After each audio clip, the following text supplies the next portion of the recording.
2 table spoon வேர்க்கடலை. இது நல்லா வறுத்துக்கலாங்க.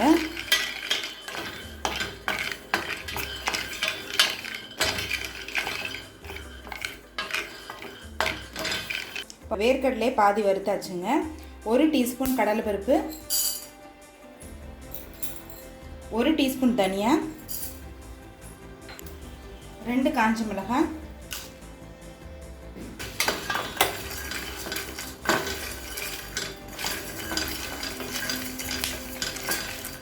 இதையும் சேர்த்து நல்லா வறுத்துக்கலாங்க. இப்போ இது கொஞ்சம் நேரம் ஆறின பிறகு மிக்சியில் எல்லாத்தையும் அரைச்சிக்கலாம். கடாயில் தேவையான அளவு எண்ணெய், 1/2 டீஸ்பூன் கடுகு,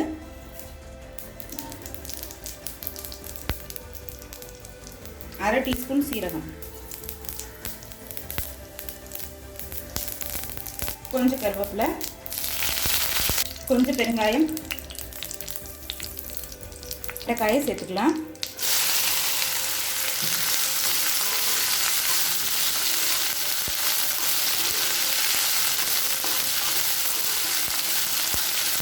நல்லா எண்ணெயிலே வதக்கிக்கலாங்க.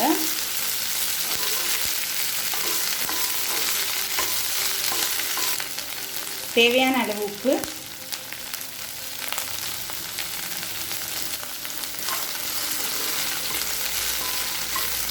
இப்போ மூடி போட்டு 1 நிமிஷம் ஸ்லோலி வச்சிடலாம். அடுத்தது இது கூடவே 1 டீஸ்பூன் மிளகாத்தூள் சேர்த்துக்கலாங்க.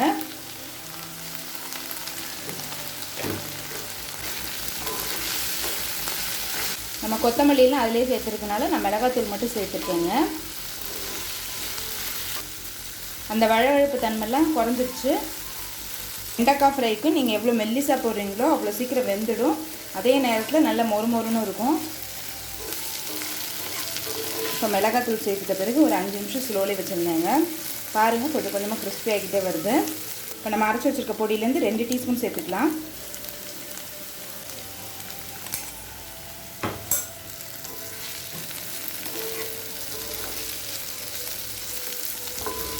இந்த வேர்க்கடலை பொடி நல்லா வெண்டைக்காய் ஃப்ரைக்கு நல்ல டேஸ்ட் கொடுக்குங்க.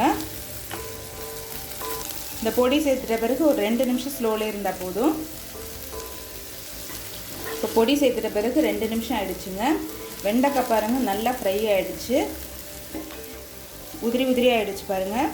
வெண்டைக்காய் ஃப்ரை ரெடி ஆகிடுச்சுங்க.